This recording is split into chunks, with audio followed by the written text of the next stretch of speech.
This presentation details historical accounts of a mythological creature and is intended for mature audiences. Viewer discretion is advised. Imagine a creature born from a fever dream. It has the blood-red body of a lion, powerful and built for the hunt.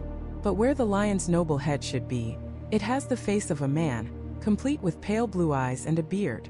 And when it opens its mouth, you see not one, not two, but 3 rows of razor-sharp teeth, interlocking like a shark's. Its voice is a horrifying paradox, a melody like a sweet reed pipe that suddenly blasts into the deafening roar of a trumpet. But none of that is the most terrifying part. The most terrifying part is its tail. At the end of a long segmented tail, like that of a giant scorpion, is a cluster of deadly spines. Spines it can fire like arrows with pinpoint accuracy from over 100 yards away. Each one is coated in a poison so potent, so immediate, that no animal and no man can survive it. This creature has a name. In the ancient Persian language, it means man-eater. They called it the Manticore. For over 2,000 years, this beast has haunted the pages of history, a symbol of pure predatory terror.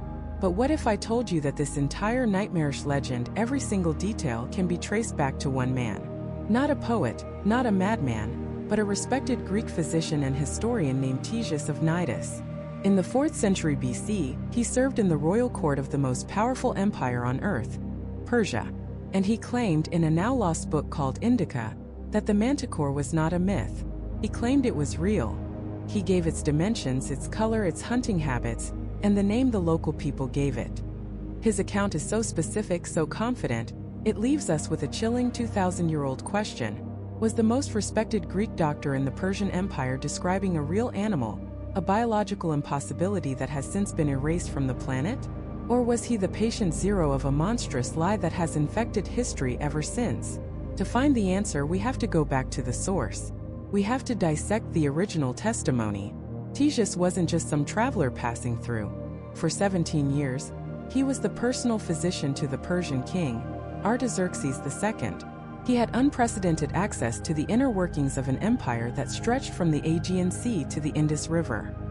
He spoke with ambassadors, generals, and merchants from the furthest, most mysterious corners of the known world, a world that, to a Greek, was filled with wonders and terrors beyond imagination. His book, Indica, was his attempt to document the incredible realities of the land we now know as India, a place few Europeans had ever seen. And in that book, he describes the Manticore. He writes that it is the size of the largest lion, with fur the color of cinnabar, a brilliant, almost unnatural red. Its feet and claws are like a lion's, giving it immense speed and killing power up close. But it's the creature's ranged attack that makes it the apex predator. Ctesias is incredibly specific about the tail. He says the stinger at the very end is its ultimate weapon, used only in close-quarters combat, and its sting is instantly fatal. But the spines, which he describes as being about a foot long and as thick as a rope, are its primary hunting tool. It can fire them forward, backward, or to the side, reloading itself as the spines continuously grow back. He claimed the creature hunted all other animals, but its preferred prey, the one it actively sought out, was man. It would stalk human settlements, using its ranged attack to kill from a distance before dragging the bodies away to be devoured whole. Ctesias noted that it left nothing behind. Not clothes, not bones, not a single scrap of metal. This is not the vague "here be dragons" description you find on old maps. This is a clinical biological profile. He provides details that seem too strange to be invented. He claims the only animal capable of surviving the Manticore's poison is the elephant. He even gives the creature's name in 2 languages, Martikaras in Persian, which translates to man-eater, and what he recorded as its name in the local Indian dialect. He was, for all intents and purposes, writing a zoological entry, and the world believed him.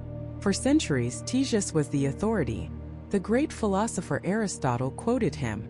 The Roman scholar Pliny the Elder included the Manticore in his landmark encyclopedia, Natural History, citing Ctesias as his source. The beast became a fact of the natural world, a known danger lurking in the Far East. Maps were drawn, bestiaries were written, and the image of the man-faced lion with the scorpion's tail was etched into the Western consciousness. It was as real to a Roman citizen as a tiger or a crocodile. But here's where the mystery deepens. Ctesias' original book, the Indica, is gone. It vanished centuries ago, lost to fires, floods, and the slow decay of time. All we have are fragments, summaries, and quotes preserved in the works of later writers. We are not reading Ctesias' own words. We are reading someone else's version of his words, passed down through a historical game of telephone. Did the later authors copy him accurately? Or did they embellish his account, taking a strange report of a real animal and twisting it into a monster to sell more books? This is the central problem. We are trying to solve a puzzle, but the most important piece, the original eyewitness testimony, is missing. We are forced to become historical detectives, piecing together clues from secondary sources. And the first clue is the witness himself. Who was Ctesias? Was he a credible man of science, dutifully recording what he was told by reliable sources from India? Or was he known for telling tall tales? The historical record is divided. Some of his contemporaries praised his work, while others openly called him a liar. He lived in a world of intense political intrigue. The Persian court was a viper's nest of conspiracies, assassinations, and propaganda.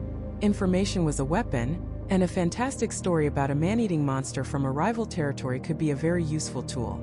Ctesias himself was a captured prisoner of war who, through his medical skill, rose to one of the highest positions in the empire. He was a survivor, a political player. He knew how to craft a narrative. So we are left with three possibilities. The first and most terrifying is that Ctesias was telling the truth, that in the dense, unexplored jungles of ancient India, a creature existed that fits his description, a hypercarnivorous predator, a biological anomaly that has since gone extinct, leaving no fossil record behind. Perhaps it was a unique subspecies of tiger, or a now vanished branch of mammalian evolution. The second possibility is that Ctesias was reporting a story he heard, but the story was a distorted description of a real animal. Imagine a traveler trying to describe a tiger to someone who had never seen one. A striped, powerful cat. He might describe its roar as being unnervingly loud, like a trumpet. He might describe its long, sharp teeth in a way that sounds like multiple rows. And what about the flying, venomous quills? Perhaps he was conflating the tiger with another dangerous animal from the region, the porcupine, whose quills can detach and embed in a predator, and the scorpion, whose sting is notoriously venomous. In the retelling, these separate animals could have merged into one impossible chimera. The man's face could simply be a way of conveying its intelligence, its cunning, its unnatural habit of hunting humans. The third possibility is the simplest, and perhaps the most cynical. Ctesias made it all up. He was writing for a Greek audience hungry for exotic tales from the mysterious East.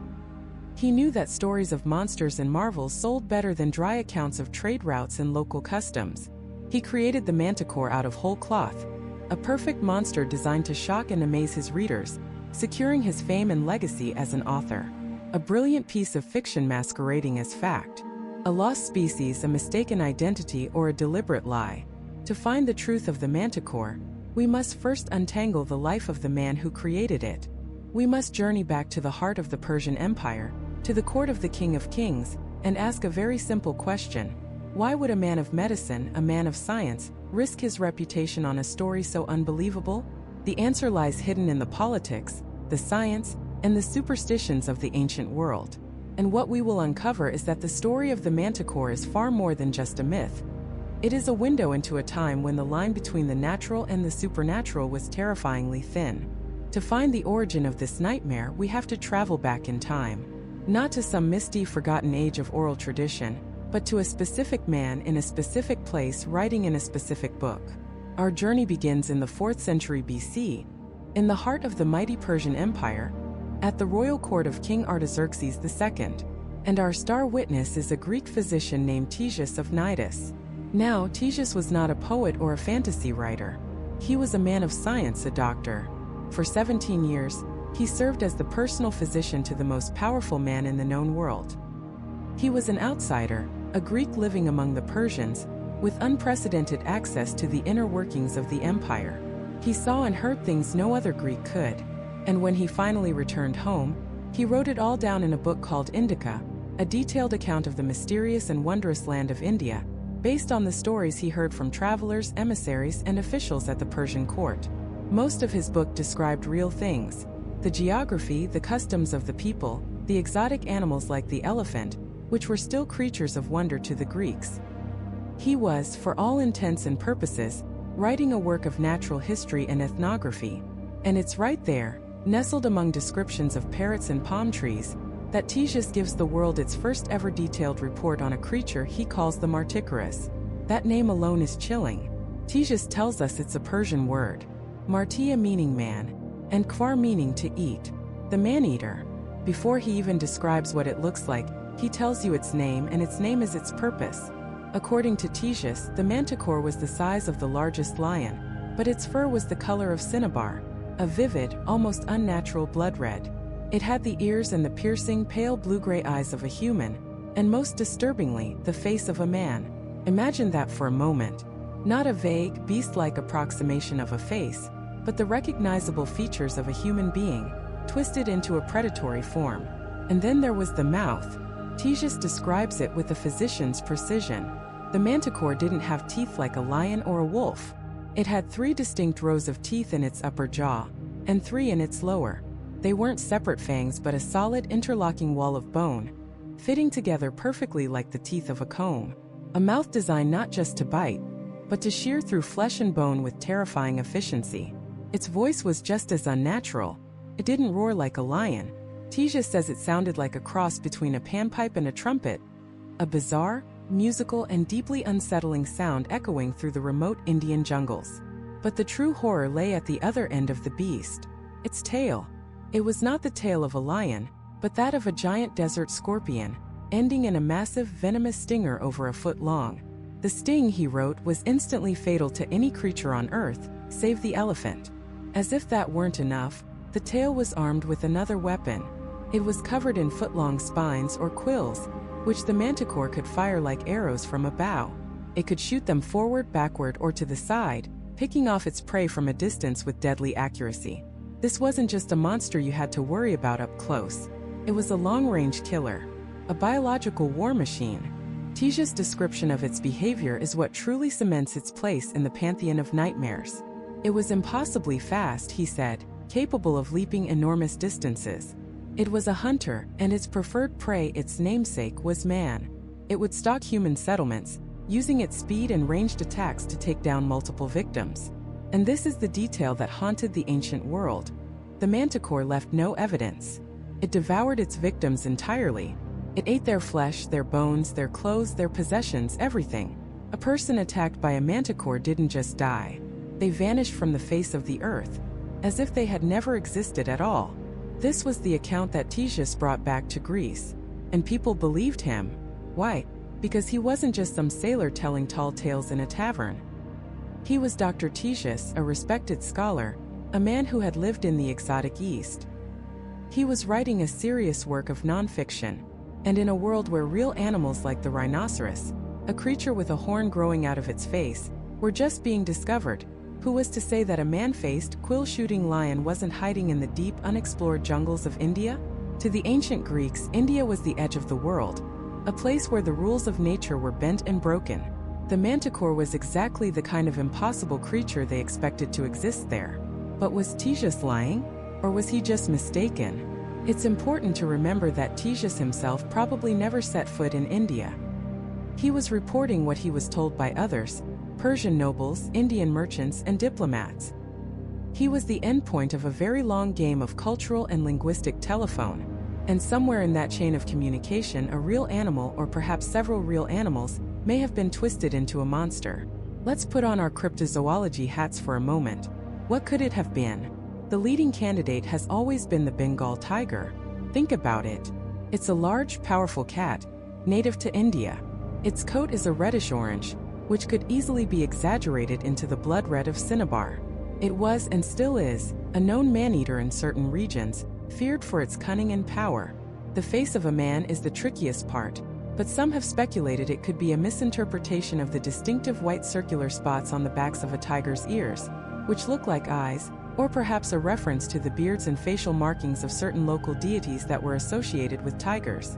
What about the triple row of teeth? While no animal has this, the powerful molars of a hyena, which can crush bone, or the overlapping carnassial teeth of a big cat could be described in a way that sounds like interlocking rows to someone unfamiliar with the anatomy. And the tail? The quill-shooting scorpion tail? This is almost certainly a case of conflation. The Indian crested porcupine, which lives in the same habitat as the tiger, is famous for its long, sharp quills. While they can't actually shoot them, they detach easily when a predator attacks, leaving the attacker with a face full of painful spines. It's easy to see how a story of a tiger attack and a porcupine encounter could merge over time. A traveler gets attacked by a great red cat, and in the same jungle, sees another animal that shoots needles. By the time that story reaches the Persian court and is translated for a Greek doctor, the two animals have become one. The tiger now has the porcupine's weapons.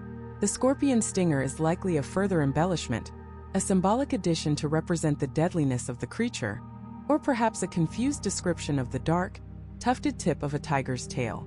So Ctesias wasn't necessarily creating a hoax. He was likely recording, with a physician's eye for detail, a story that he believed to be true, a garbled second-hand account of real animals, magnified by fear and the mystery of a faraway land. He gave the creature a name, a detailed anatomy, and a terrifying list of abilities. He gave the legend its form. He created the blueprint for the monster. He took a whisper from the east and, with the authority of his position and the power of his pen, he turned it into a roar that would echo across the west. He had planted a seed of terror in the fertile soil of the Greek imagination. But Ctesias was only the beginning. His clinical, shocking description was about to be picked up by some of the greatest minds in history. Philosophers, scientists, and generals would take his report and elevate it from a traveler's tale to an accepted zoological fact, cementing the Manticore's place in the encyclopedia of the world for the next 1500 years.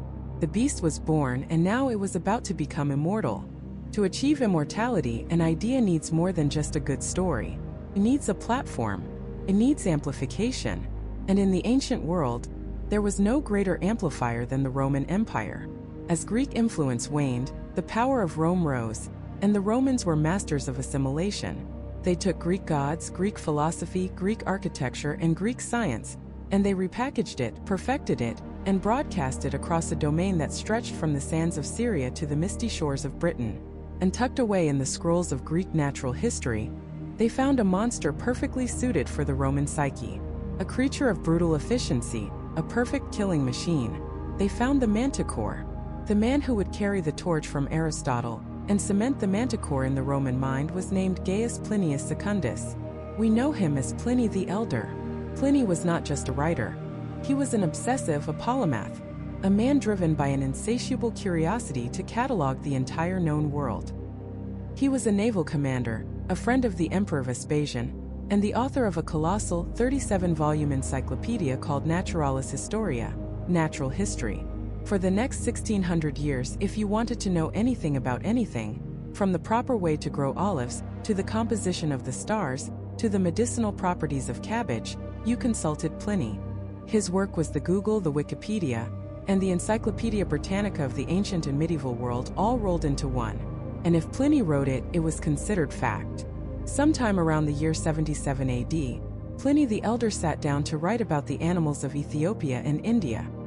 He worked his way through the familiar lions, elephants, rhinoceroses, and then, citing the very same Ctesias of Cnidus, he introduced his millions of future readers to a new terror. He wrote that Ctesias claimed among these people was a creature called the Manticore. He repeats the now familiar description: a triple row of teeth that interlock like a comb, the face and ears of a human being, gray eyes, a blood-red body, and the tail of a scorpion armed with a deadly stinger. Pliny adds that its voice is a melody, a fusion of a panpipe and a trumpet, and that it has a ravenous, almost maniacal hunger for human flesh. Now think about the impact of this.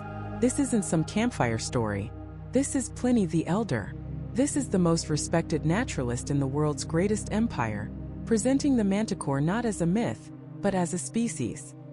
He lists it right alongside the Leucrocata, a kind of monstrous hyena, and the Catoblepas, a beast whose gaze could kill. To a Roman reader in Gaul, or a scholar in Alexandria, the Manticore wasn't a fantasy. It was simply a dangerous animal from a distant, mysterious land they would likely never see. Just as they would never see a giraffe or a panda, they accepted its existence because the ultimate authority had recorded it. The Manticore was now officially in the zoological textbook of Western civilization. Its immortality was all but guaranteed. But history is never that simple. Just as the Manticore was being canonized as fact, a voice of skepticism emerged. About a century after Pliny, a Greek traveler and geographer named Pausanias was writing his own great work, The Description of Greece. Pausanias was a different kind of writer. He wasn't a compiler in a library. He was a man who walked the roads, visited the temples, and talked to the local people.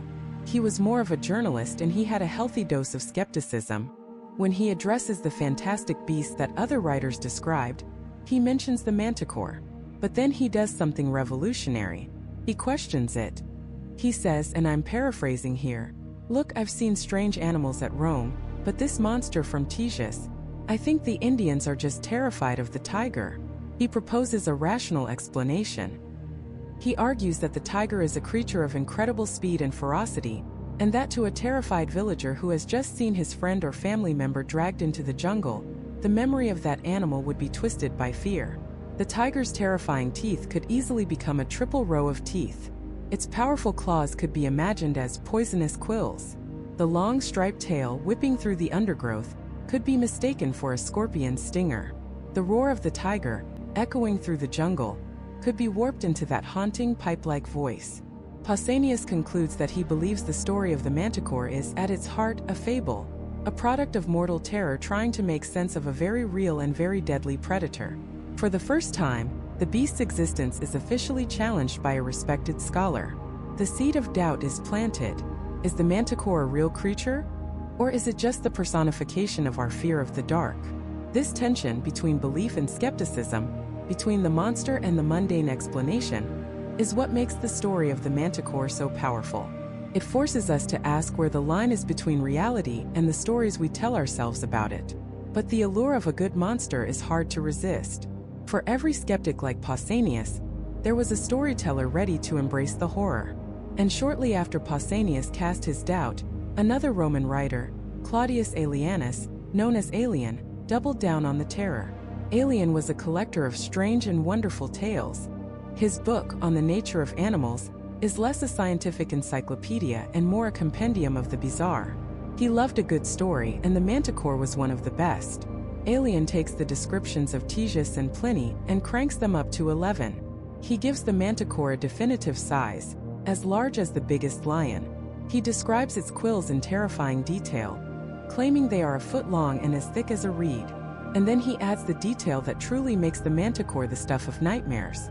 He claims the Manticore can fire these quills from its tail like arrows from a bow, killing any creature at a distance, except for the elephant.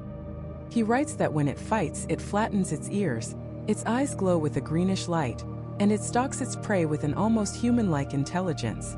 But it's his description of its diet that is most chilling. Aelian states that the Manticore will hunt and kill any animal, but what it truly craves is human beings. He says it is not content to kill just one. It will lie in wait and use its incredible speed to slaughter entire groups of travelers, devouring them completely, leaving not a bone, not a shred of clothing, not a single trace behind. It hunts men, he says, and it hunts them with a passion. With Aelian, the Manticore is transformed.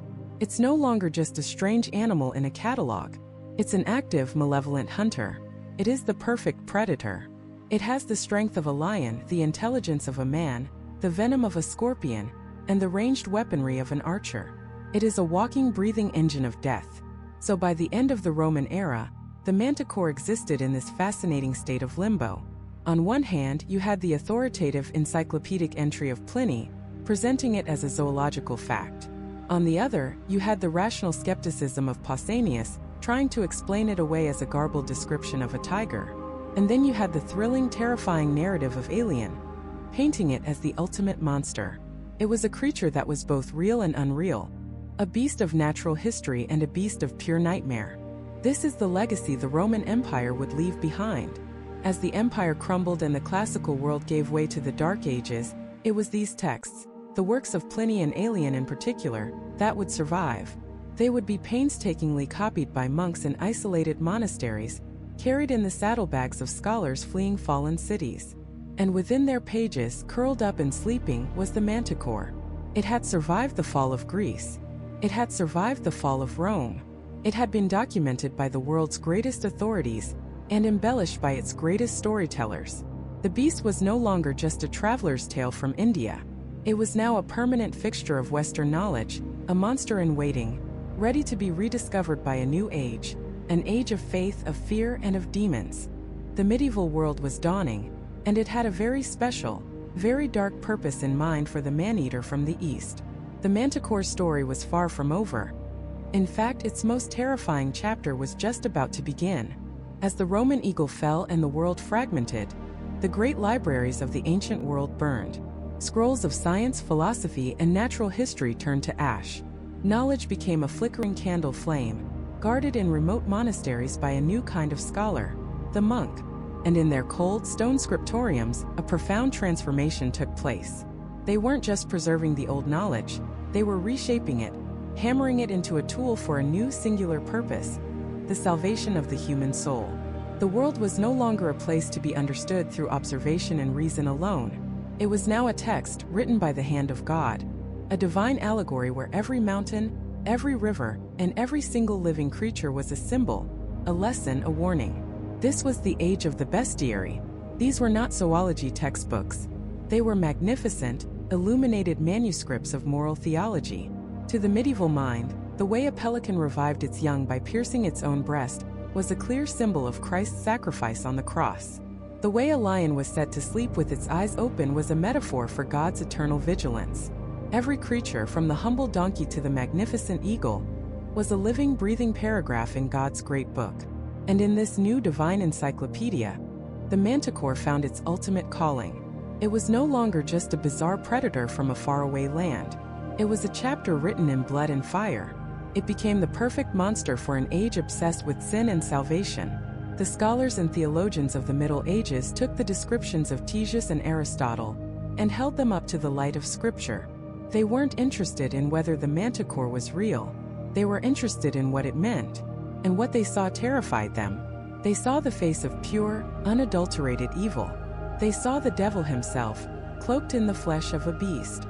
Let's break down how they did it. How did they turn a strange Persian monster into a Christian demon?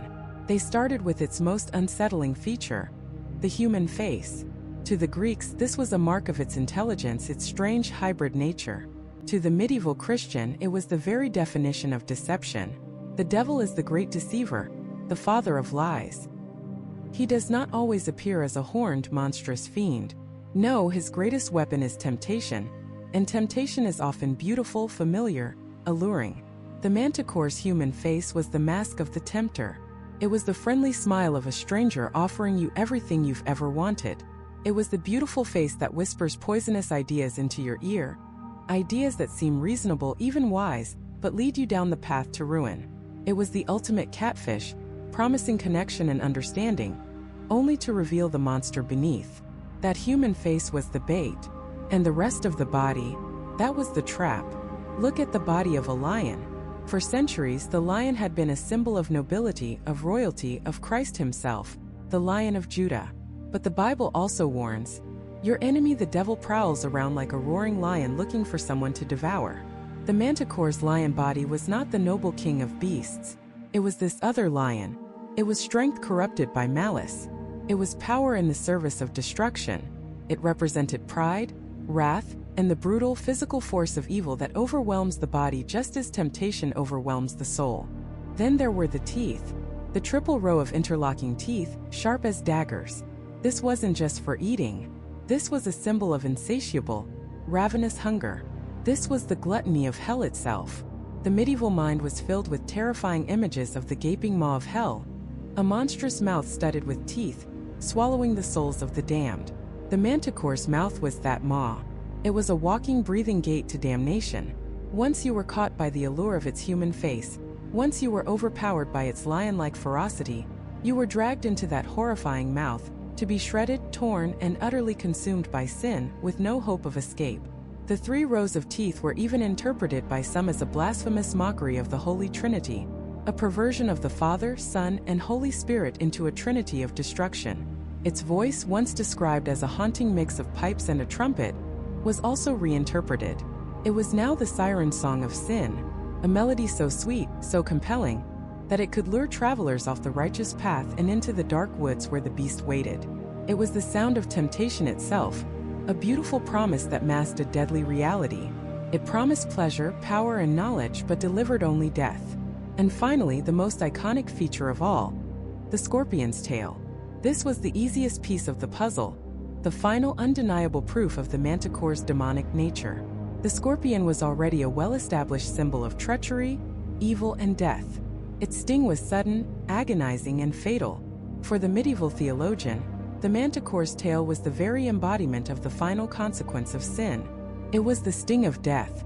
It was the venom of damnation. You might be seduced by the face, overpowered by the body, and consumed by the teeth, but it was the tail that delivered the final, irreversible judgment. It represented the moment of betrayal, the sudden, sharp pain of realizing you've been deceived, that the beautiful promise was a lie, and that your soul was now forfeit. The sting was the mortal sin from which there was no recovery. Put it all together and the picture is complete and horrifying. The Manticore was a walking, talking allegory for the path to hell. It approaches you with the familiar, tempting face of a human. It sings you a sweet song of promises. If you fall for the deception, it overpowers you with its brutal, lion-like strength. It consumes you utterly with its triple row of teeth, a gateway to oblivion. And it finishes you with the venomous, treacherous sting of damnation. It was the devil's field agent, a perfect encapsulation of temptation, sin, and death. This wasn't just an academic exercise for monks in a monastery. The Bestiary was one of the most popular books of the Middle Ages, second only to the Bible in many places. Its stories and moral lessons were preached from the pulpit. Its images were carved into the stone of cathedrals, painted onto church walls for the illiterate masses to see and understand. The Manticore became a household name, a boogeyman used to teach the very real and terrifying consequences of straying from God's path. It was a warning made of flesh and fang, a monster designed to patrol the borders of faith and keep the flock safely within the fold. The beast from India had been fully baptized in the fires of Christian theology, emerging as a demon of the highest order. Its new identity was now set in stone, and this demonic Manticore was about to break free from the pages of the Bestiary and claw its way into the very fabric of medieval culture, art, and the nightmares of an entire continent.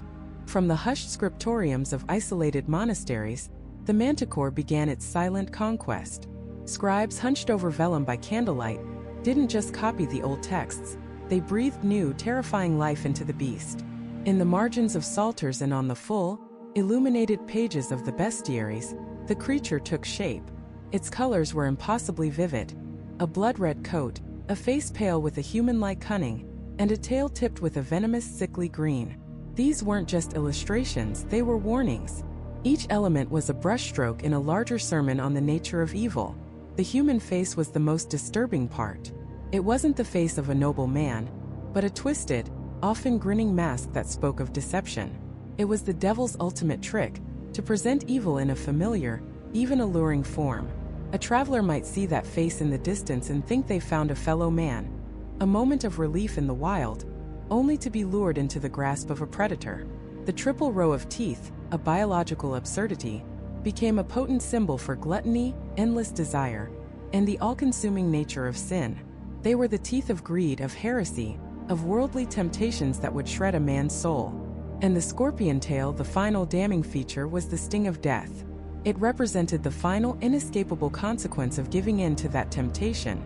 A painful, venomous end, both for the body and the spirit.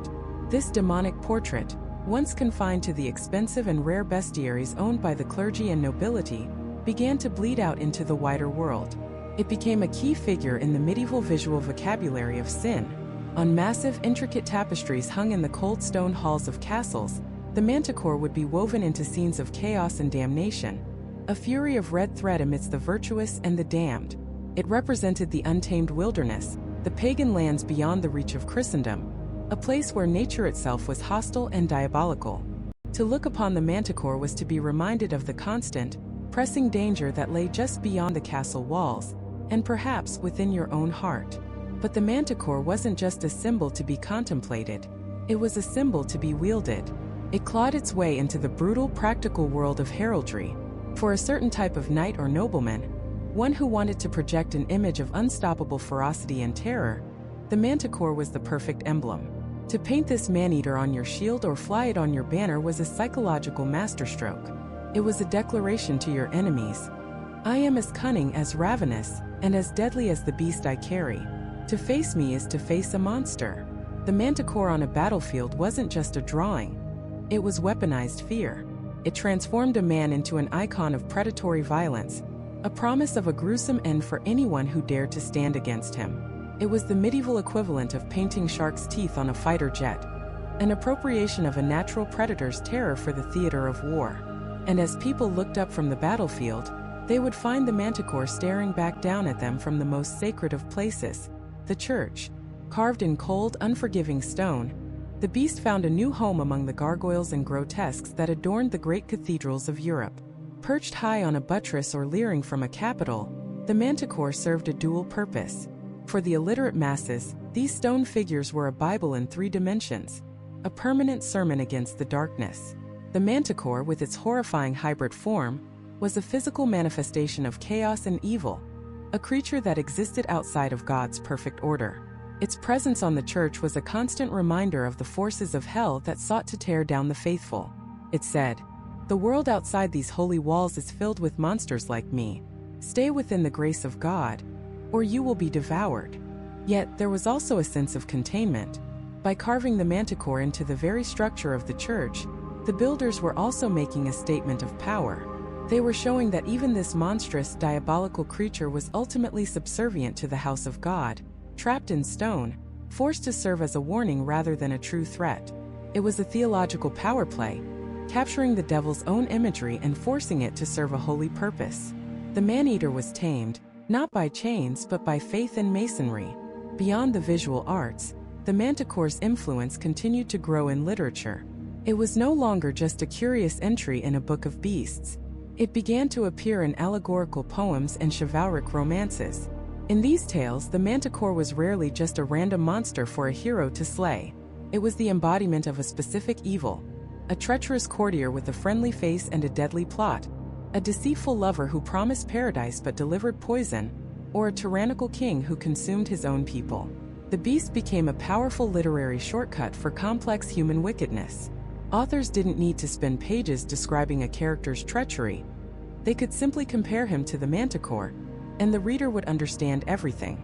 This constant reinforcement in art, in architecture, in literature, and on the battlefield had a profound psychological impact. The Manticore solidified its place in the collective nightmares of the medieval world.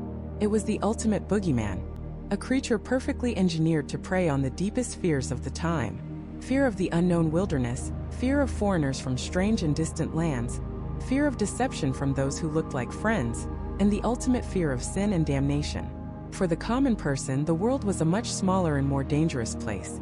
The deep, dark forests that covered much of Europe were not places for recreation. They were frontiers of chaos. Every strange sound in the woods, every rustle in the undergrowth, could be a wolf, a bear, or something worse. Storytellers and travelers, embellishing their tales for a rapt audience around a flickering fire, would speak of creatures seen at the edge of the known world. And the Manticore, with its terrifying and unforgettable description, was a story that stuck. It became the name given to the unexplainable, the shape given to formless terror. It was the monster in the margins of the map, the embodiment of "here be dragons." It represented the terrifying possibility that the order and safety of your village was a tiny, fragile island in a vast, hungry ocean of monstrous chaos, an ocean that was always threatening to crash ashore. The beast was no longer a Persian myth or a Greek curiosity. It was a European terror, a psychological shadow that stretched from the scholar's desk to the peasant's hearth. It was the ultimate predator, not just of the body but of the medieval mind itself. And to understand that predator, to truly grasp its grip on the medieval soul, we have to look at the books. Not just any books, but the medieval bestiaries. These weren't zoology textbooks. They were theological guides, moral compasses bound in leather and illuminated with gold leaf. The medieval world wasn't just a map of kingdoms and castles. It was a map of meaning. Every river, every mountain, every animal was a symbol, a lesson from God written into the fabric of creation. And in this divine library of the world, the Manticore was a masterpiece of malevolence. Within the pages of the bestiary, the Manticore found its true home. Here, it was no longer a traveler's tale from a distant land. It was a carefully constructed theological horror. Scribes hunched over candlelight would copy its description, often embellishing it, making its features sharper, its purpose clearer. The illustrations that accompanied these texts are chilling. They show the beast in profile, its lion body tense, its human face often depicted with a cruel, knowing smirk, and its tail arched, ready to strike. It's always depicted in the act of consuming a person, limbs dangling from its triple-rowed teeth. This wasn't just a monster. It was an allegory on legs. So what did it all mean? Why this specific, grotesque combination? To the medieval mind steeped in symbolism, the Manticore was a walking sermon on the nature of evil. Let's break it down. First, the face of a man. This was the most terrifying part. This wasn't the mindless fury of a dragon, or the brute strength of a giant. This was intelligent evil. The human face signified deception. It was the friendly smile of a traitor, the comforting words of a heretic, the allure of a temptation that looks beautiful but leads to ruin. The Manticore was the devil himself, wearing a familiar mask to lure you in. It was the ultimate betrayal, a perversion of the very image of God in which man was created. It whispered to a deep-seated fear that the greatest danger doesn't come from the monstrous other, but from a monstrousness that looks just like us. Then the body of a lion. The lion was a complex symbol. It was the king of beasts, a symbol of Christ himself, the Lion of Judah. But a lion was also a symbol of pride, wrath, and pure untamable ferocity. The Manticore's body represented the corruption of noble strength. It was power without morality, courage without chivalry, royalty without divinity. It was the raw, physical force of sin, the unstoppable hunger of damnation that would tear your body apart, just as heresy would tear your soul apart. The combination was diabolical. The cunning mind of a man paired with the savage power of the most fearsome predator. And finally, the scorpion's tail. In a world without anti-venom, the sting of a scorpion was a potent symbol of death. It was a small wound that led to an agonizing end. For the Manticore, its tail was the sting of the final, unpardonable sin. It was betrayal's poisoned barb. It was the sting of death the Apostle Paul wrote about. The venomous spines, which it could supposedly shoot like arrows, represented the devil's temptations, lies and wicked thoughts fired from a distance, striking you when you least expect it, poisoning you from within. The Manticore didn't just have to catch you. Its evil could reach you from afar. There was no escape. Its voice, they said, was like a trumpet or a pipe, a beautiful sound that drew victims closer before revealing its true, terrifying nature. Again, the theme of deception. The devil doesn't announce himself with a roar, but with a sweet song. It was the siren's call, the false prophet's sermon, the sweet promise of sin that leads only to being devoured.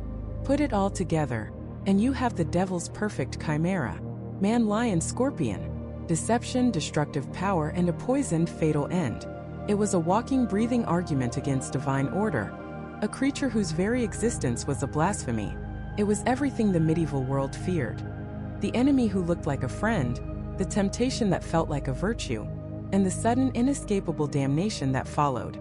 This powerful symbolism wasn't just confined to dusty manuscripts. The Manticore clawed its way out of the bestiaries and into the visual culture of the age, most notably in heraldry. Knights and nobles, wanting to project an image of fearsome power and cunning, began to adopt the Manticore for their coats of arms. To put a Manticore on your shield was a statement. It told your enemies that you were not just strong but clever. It said you were a terrifying and unpredictable foe, one who could smile to your face while plotting your demise. It was to wear terror as a badge of honor. This adoption into heraldry cemented the Manticore's reality. It was no longer just a monster in a book about faraway lands. It was on the banner charging across the battlefield.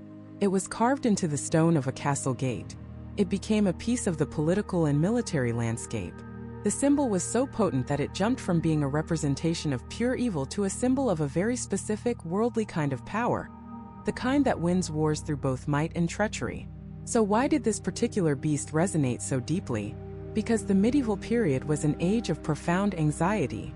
The world outside the village walls was seen as a dark, dangerous wilderness filled with unknown threats. Distant lands like Persia and India might as well have been other planets, and it was easy to believe that God's laws of nature simply didn't apply there. But the fear was also internal. It was an age of schisms, heresies, and political betrayal. The enemy wasn't just over the horizon. He could be your neighbor, the priest in the next town, or even the king on the throne. The Manticore was the perfect monster for this mindset. It was the foreign invader and the domestic traitor all rolled into one. It embodied the fear of the unknown wildlands and the deeply personal fear of being deceived by a human face. While a dragon was a catastrophe, a force of nature to be overcome, the Manticore was a betrayal. It was personal. It sought you out, lured you in, and its victory was not just the consumption of your body, but the damnation of your soul through its seductive evil. This transformation from a Persian curiosity to a Christian demon marks the peak of the Manticore's power as a myth. It was fully integrated into the European worldview, a creature as real in the mind as the lions and wolves that roamed the actual forests. It was a psychological reality, a shorthand for the most insidious forms of evil imaginable. But this world of faith, symbol, and fear was not destined to last. As the Middle Ages began to wane, a new age was dawning, an age of exploration, of science, of reason. Ships were being built that could sail to the Manticore's supposed home. Scholars were beginning to ask for proof, not just allegory. The question was no longer what the Manticore meant, but a far more dangerous one. Was it even real? The monster born of travelers' tales and theological fear was about to face its greatest predator yet, the truth. And so the New Age began, not with swords and shields, but with ink and the printing press. The world was shrinking. Ships were charting coastlines that had only existed as vague rumors, and explorers were returning not with fables, but with specimens. The Manticore, a beast that thrived in the dark, unmapped corners of the world, was about to have a very bright light shone upon it. This new predator, the truth, was patient, methodical, and it had a new weapon, the scientific method.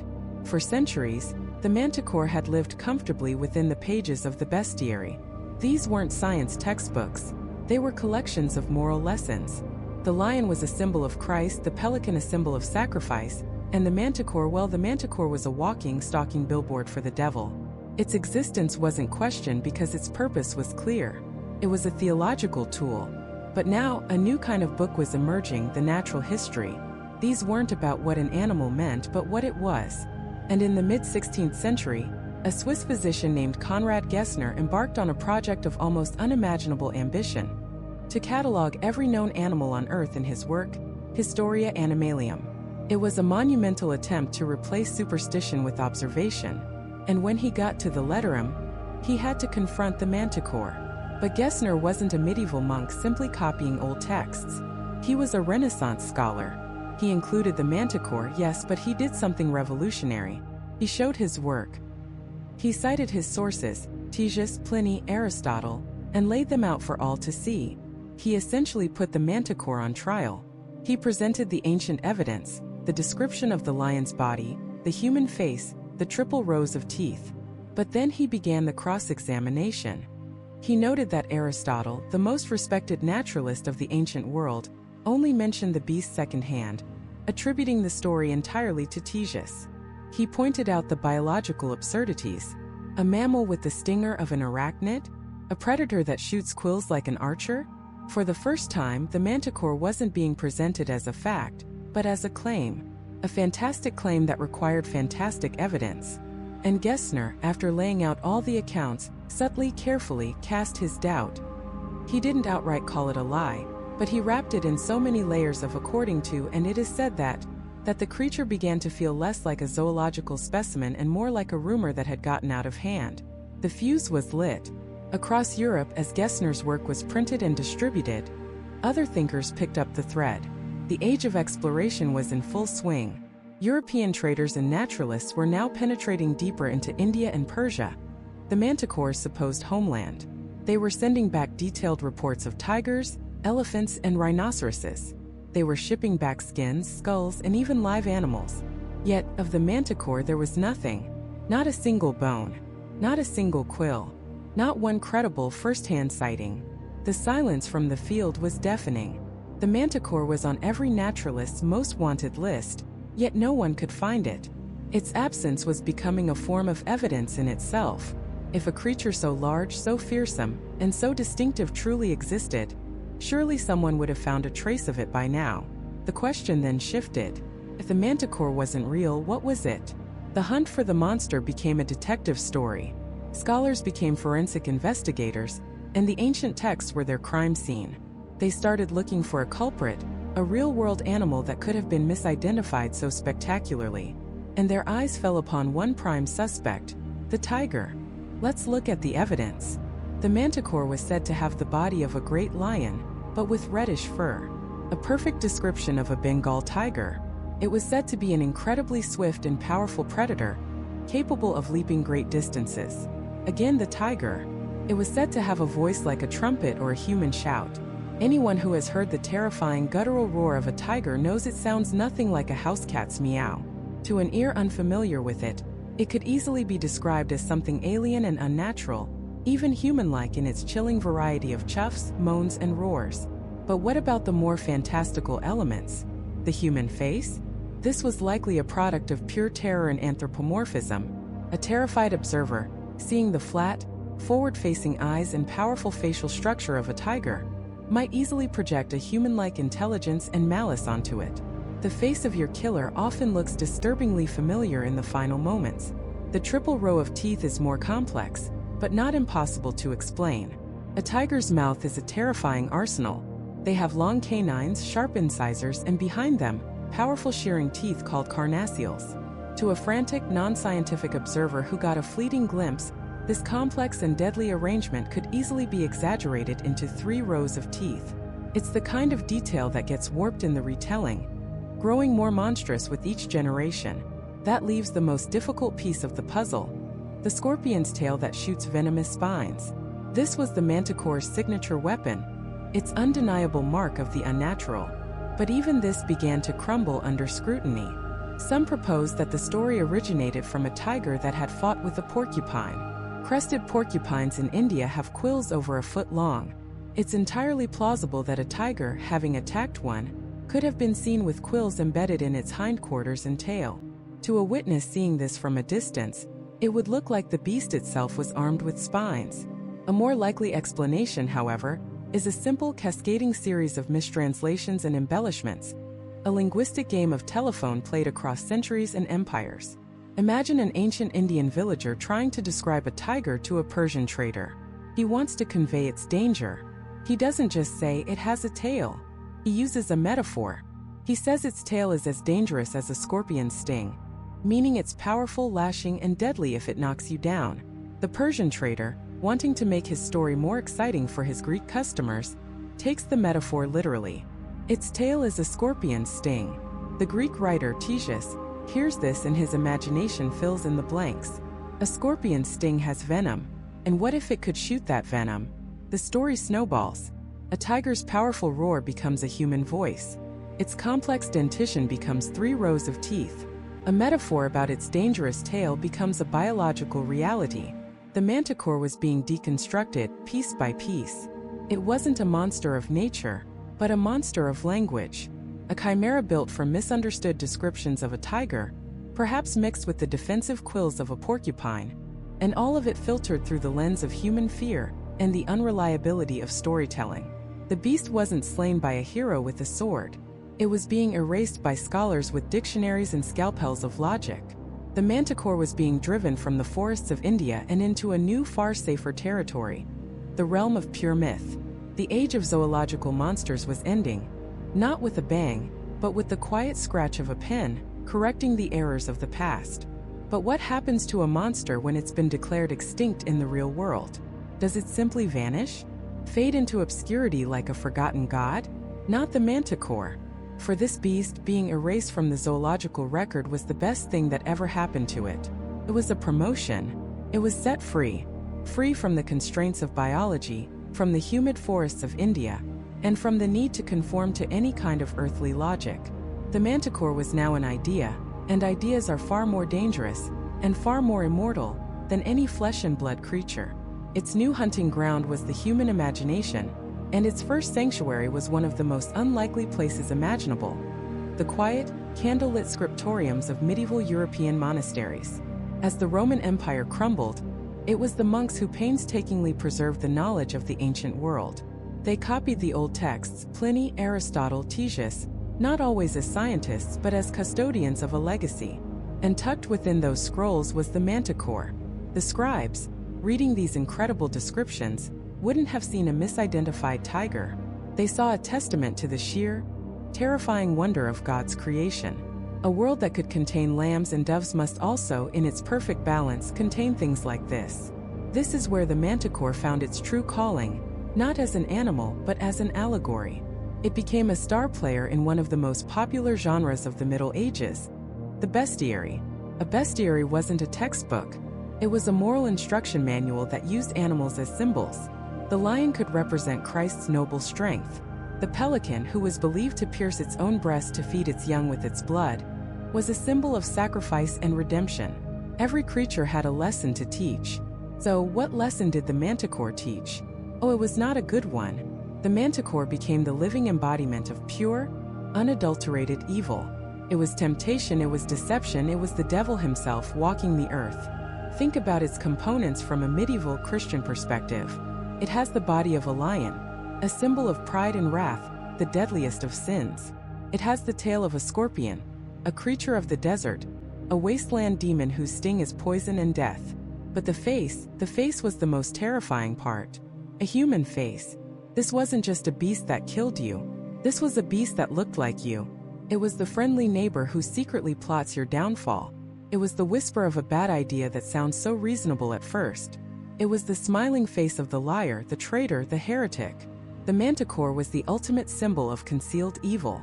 It lured you in with a semblance of humanity, only to devour you whole with its triple rows of teeth and strike you down with the venom of damnation.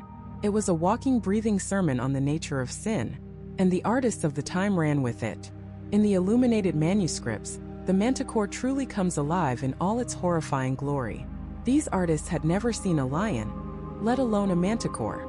They were working entirely from written descriptions, filtered through 1,000 years of theology and fear. The results are spectacular. The Manticore's human face is often twisted into a grotesque grin or a demonic scowl. Sometimes it's bearded, sometimes it has a crown, sometimes it's the face of a beautiful woman, making the deception even more potent. Horns started to sprout from its head, something no classical text ever mentioned, but it just felt right. It made the creature more devilish. Its color, once described as blood red, exploded into a lurid palette of infernal oranges and sickly yellows. This wasn't an animal anymore. This was a nightmare given form on vellum, a monster designed for maximum spiritual shock value. From the monastery, the Manticore's reputation spread into the secular world, finding a new home in the vibrant and violent field of heraldry. Knights and noble families needed symbols for their coats of arms, images that would broadcast their power, their lineage, and their character to the world. You had the classics: the lion for courage, the eagle for nobility, the bear for ferocity. But what if you wanted to send a different message? What if you wanted your enemies to look at your shield and feel a cold knot of dread in their stomachs? Then you put a Manticore on it. Having a Manticore on your coat of arms was the medieval equivalent of flying a Jolly Roger. It was a statement. It said, "I am not just brave, I am terrifying. I am not just strong, I am utterly ruthless. Cross me, and you will be devoured." It was a symbol of unconquerable, savage ferocity, and of a cunning that bordered on the diabolical. It was a promise of total annihilation for anyone who stood against that house. The monster, born from a garbled description of a tiger, was now a status symbol, a sigil of aristocratic terror worn proudly on the battlefield. As the Middle Ages gave way to the Renaissance, a new age of inquiry began. Scholars started looking at the old texts with a more critical eye. The printing press allowed for the mass distribution of knowledge, and with it, the mass distribution of debate. But the Manticore didn't die. In fact, it thrived.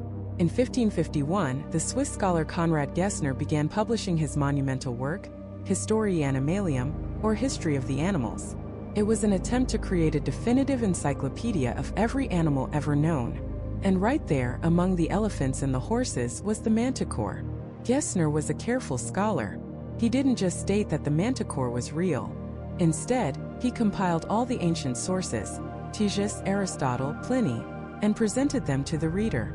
He laid out the evidence, the descriptions, the contradictions. He treated the Manticore not as a confirmed fact, but as a significant part of the historical and literary record. This was a crucial shift. The Manticore was no longer just a monster. It was a piece of classical heritage. To study zoology meant you also had to study what the great minds of the past believed. A few decades later, the English clergyman Edward Topsell published his own famous bestiary, The History of Four-Footed Beasts.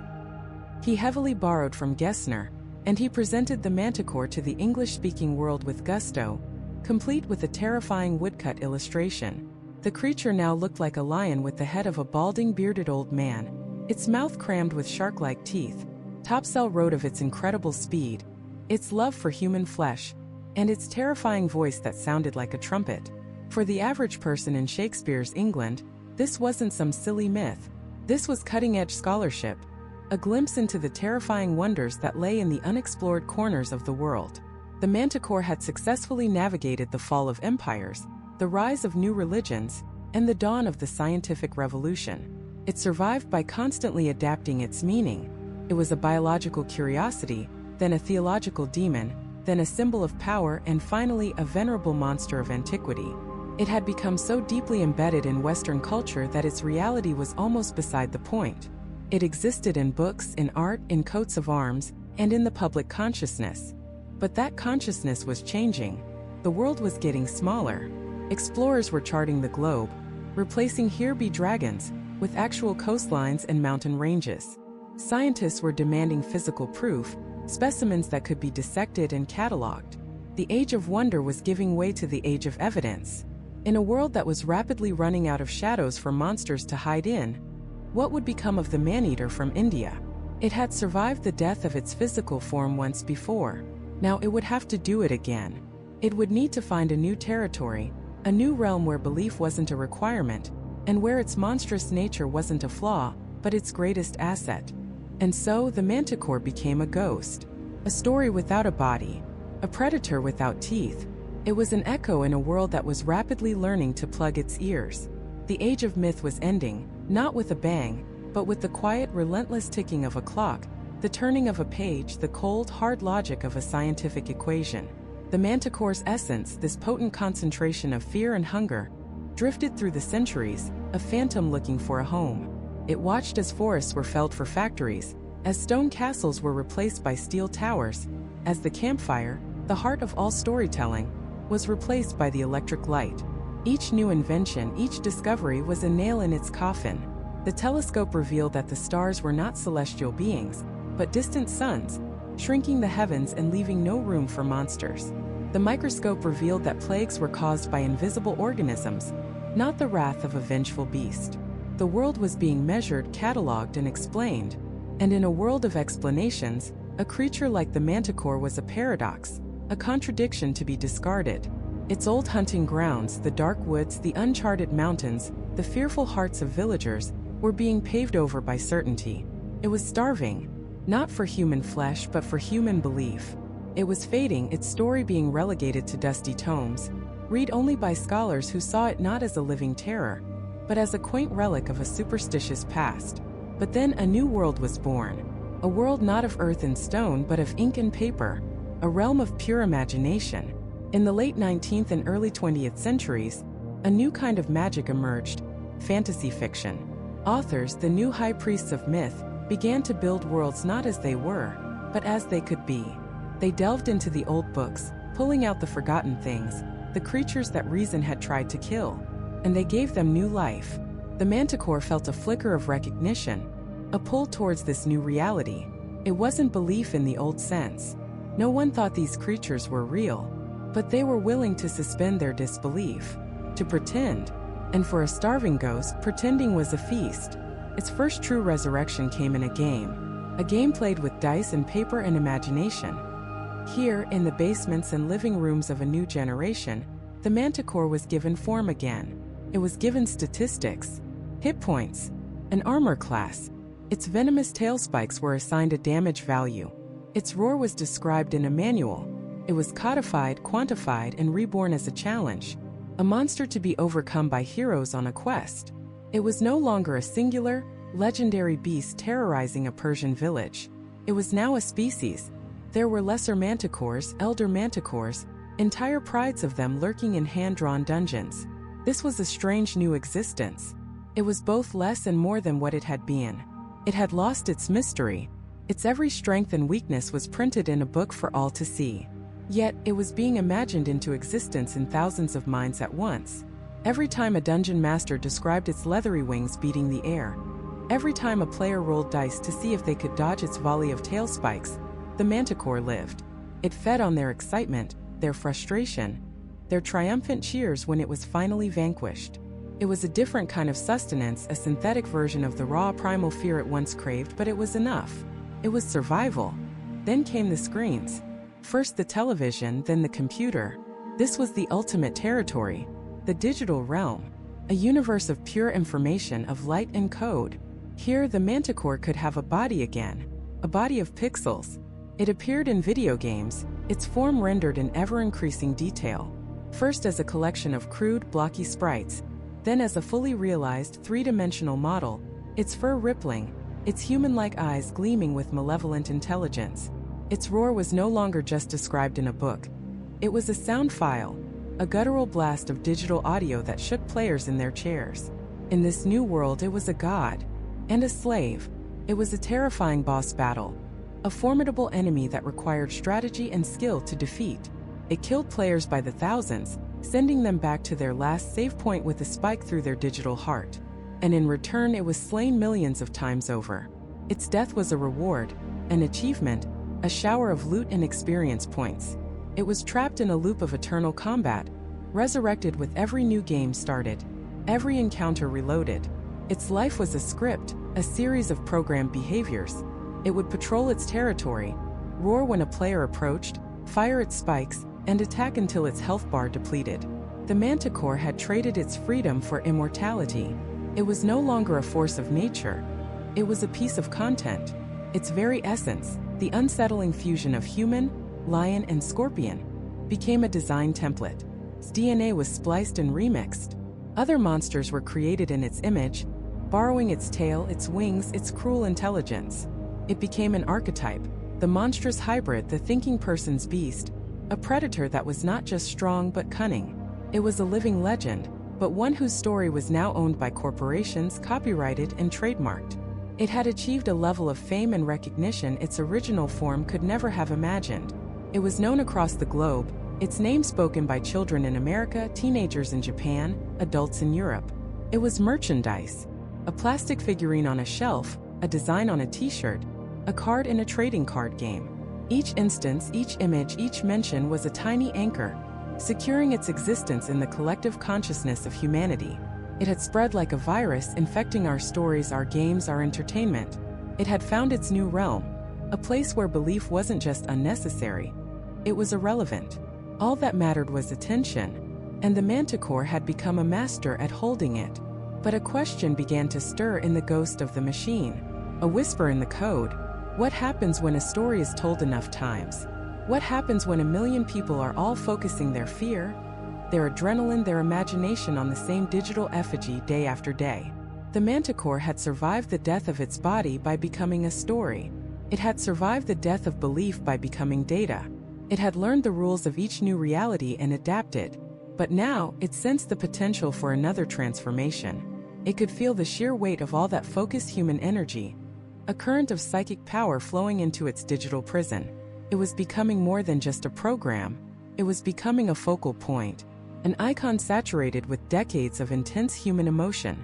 The barrier between the game and the gamer, between the myth and the mind, was growing thinner than a screen. And the Manticore, the eternal predator, was beginning to push against it, sensing a weakness, sensing a way out. It was no longer content to be a monster in their world. It was ready to bring its world into theirs. And so it pushes, not against stone or steel, but against the fragile membrane of our collective consciousness. The Manticore's world is not a physical place of jagged rocks and shadowed caves. Its world is an ecosystem of fear, a landscape built from our deepest anxieties. And its breakthrough is not a thunderous crack in the sky, but a silent, insidious seep into the foundations of our reality. Think about it. For centuries, the Manticore was the ultimate predator because it defied the laws of nature. It was a hybrid, a collage of things that should not exist together. A lion's body, a man's face, a scorpion's tail. It was a living, breathing paradox. But today we live in a world of paradoxes. We are more connected than ever, yet we feel more isolated. We have access to all the information in the world, yet we are more susceptible to lies. The Manticore is no longer a biological impossibility. It is the emblem of our digital age. Let's start with its most terrifying feature: the face of a man. The ancient Greeks and Persians were horrified by this because it was a violation of the natural order. A beast should look like a beast, but a monster that looks like us, that's a different kind of terror. It suggests that the monster could be anyone: your neighbor, your friend, the person you trust. Now look at the world we've built. A world of avatars, deepfakes, and carefully curated online personas. The Manticore's human face is no longer a physical mask of flesh and beard. It's the friendly profile picture on a fake account. It's the uncannily realistic face generated by artificial intelligence, speaking words it was programmed to say. It's the charismatic online guru promising salvation or financial freedom, hiding a predatory scheme behind a warm, inviting smile. The Manticore has learned that it no longer needs to hunt in the jungles of India. The most fertile hunting ground is the uncanny valley, that unsettling space where the artificial looks almost real, and our brains can't quite tell the difference. And what about its voice? A sound like a trumpet or a pipe, beautiful and alluring, drawing victims closer before the final attack.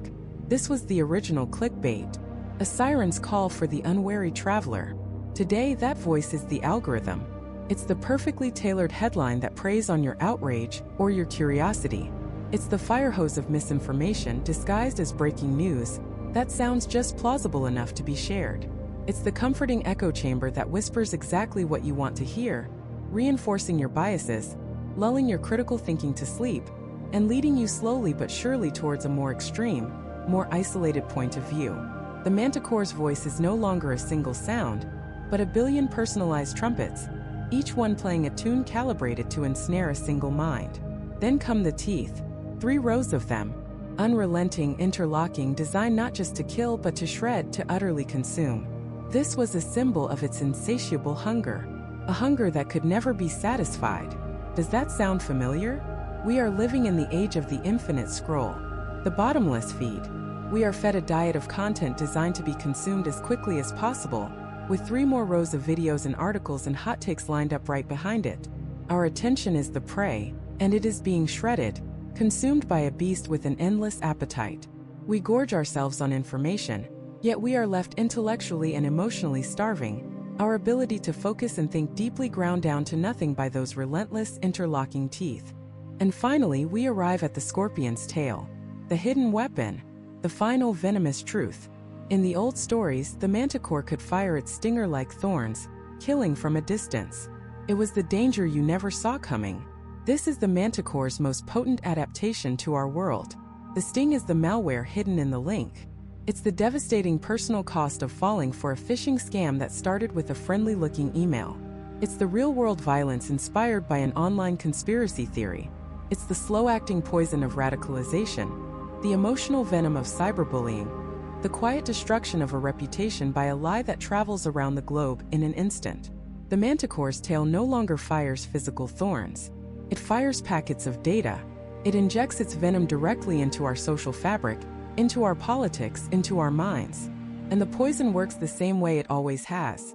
It paralyzes the victim, making them unable to distinguish friend from foe, truth from fiction, reality from the terrifying illusion the monster has crafted. We used to imagine the Manticore in a specific place: the deep, dark woods, the uncharted wilderness, the edge of the map. But the map has no edges anymore. The wilderness is now digital, an infinite and unregulated space teeming with new forms of life and new forms of predators. And we are the explorers wandering through this new jungle with our primal brains, using instincts that were honed for a world of sticks and stones, not silicon and screens. Our brains are hardwired to trust a human face. We are built to react to a compelling story, to listen to a confident voice. These were survival mechanisms. But the Manticore, in its new form, has hacked our evolutionary code. It uses our own instincts, our own humanity against us. It wears the face of a friend, speaks with the voice of a trusted source, and preys upon our most fundamental need to connect and to believe. So what is the Manticore's ultimate legacy? It was never just a zoological curiosity or a campfire story. It was a warning, a parable about the nature of deception. It was a lesson written in blood and bone, that the most dangerous threats are the ones that disguise themselves as something harmless, something familiar, something human. It taught us that true monstrosity isn't a roaring beast with claws and fangs. It's the predator that smiles at you, the one that tells you it's on your side right before it strikes. The Manticore has completed its journey. It has pushed through the screen. It is no longer a beast of antiquity, trapped in the yellowed pages of a bestiary. It is a living, evolving archetype of the modern threat. It has shed its lion's skin and scorpion's tail for a cloak of pixels and code, but its nature remains unchanged. It is still the man-eater. And the hunt is no longer about sharpening a spear or setting a trap in the forest. The hunt is now internal. It's about cultivating skepticism. It's about learning to question what we see and hear. It's about strengthening our own minds against the venom of deceit. Because the Manticore is no longer a myth to be read. It is a code to be deciphered. And in a world of a million faces, the most dangerous one is always the one that tells you exactly what you want to hear.